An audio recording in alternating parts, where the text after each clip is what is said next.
Elliana. I'm from Jonathan Edwards Classical Academy, and this is Naaman's Servant Girl by Pastor John Piper. Grandma? Yes, Sarah? Mama told me once about how very bold you were when you were 9 or 10, and how a mob of Syrian men stole you away from home at night. She said there was an awful fight, and other things you kept inside. She said someday you might confide in me and tell me what those years were like. Well, Sarah, many fears. Years had many fears. It's not a pleasant tale, and I've still got more scars than people know. Some show and some don't. What makes you ask? The glow, Grandma. The glow around your face. I've heard the grown-ups call it grace. I call it light. Sometimes it's bright and sometimes it's soft. It shines at night, especially when you tuck me in and pray with me and kiss my chin. Grandma, I want to know where you learned how to love. Sarah, do you think that love grows out of pain? I think it might. Can you explain it to me, Grandma? How the glow is there when you've suffered so? You're wiser than you know, young lass. Perhaps this is the time to pass along the story, how the Lord of glory took the wicked sword of Syria and lovingly healed hate and pride and leprosy. Whose hate, Grandma? It was mine, deep. We used to call them swine.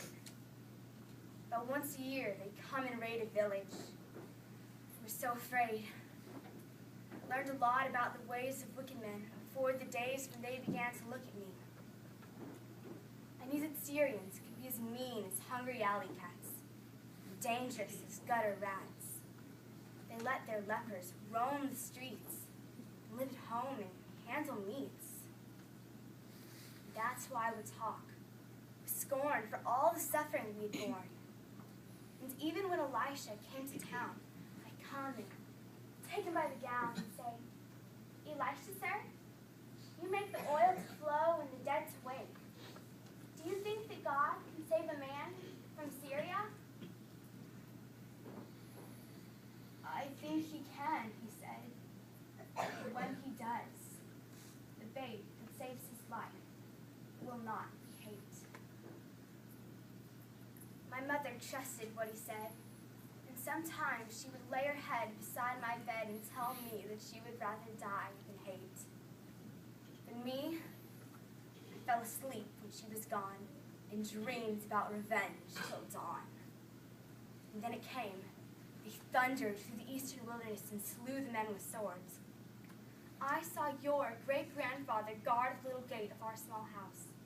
It took 10 men to bring my father down. And then they burned the place. And one grandmother red hair and tan and threw her down the open well. They only wanted kids to sell for slaves. That's all, unless they stabbed or chased away. I bit and kicked and jabbed and broke loose long enough to yell, kicked the bucket down the well. And then something hit me on the head. I woke up in a Syrian bed. For all I knew, my mom and dad were dead. My village burned. I had the sinking feeling inside my heart that everything could come apart and that nothing, Sarah, nothing good remained at all. Unless I could. Could what, Grandma?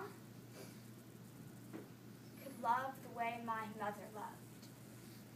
If God could sway my heart to love like that, and I could say with her that I would rather die than hate, that I could keep the best of all I'd lost and lose the rest. And Sarah, that's the way it came. Elisha's God was still the same.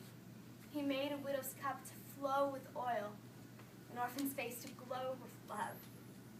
So Sarah, you were right. Love did go out of pain that night.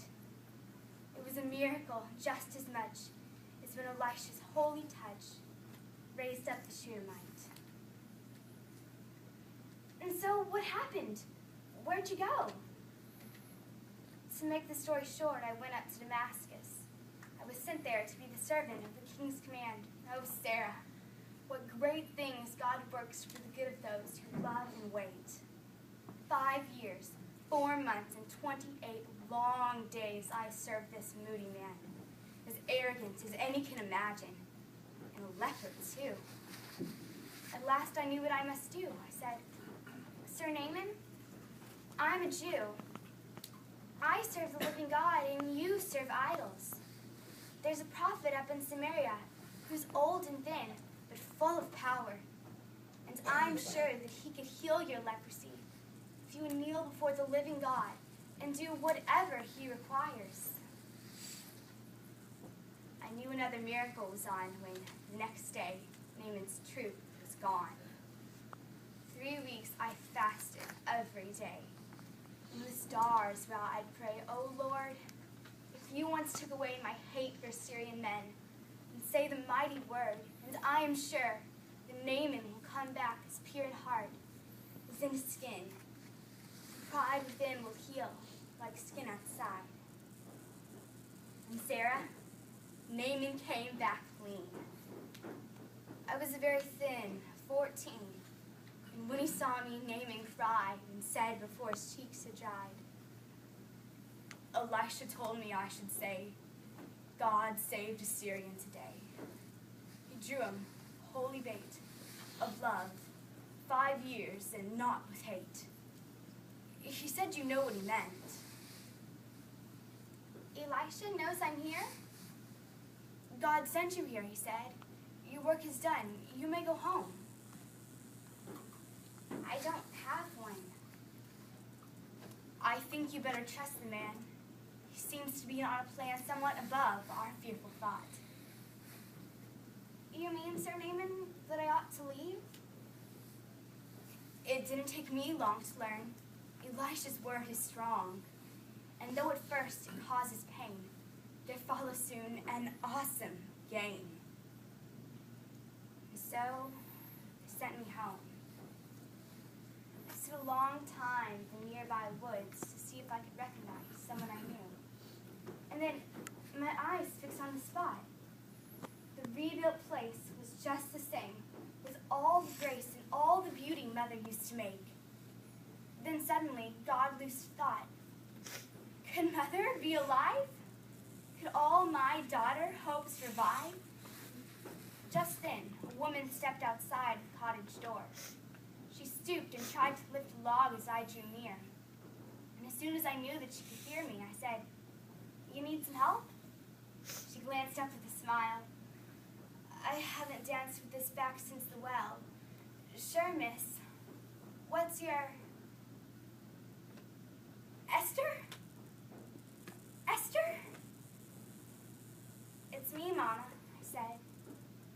And Mother took me in her arms and cried and shook and laughed. You wonder, Sarah, where my love comes from? The glow? Just there, a woman full of God who died before she'd hate. Do you see why my face should glow when I come in to pray with you and kiss your chin? Let's light a candle now tonight.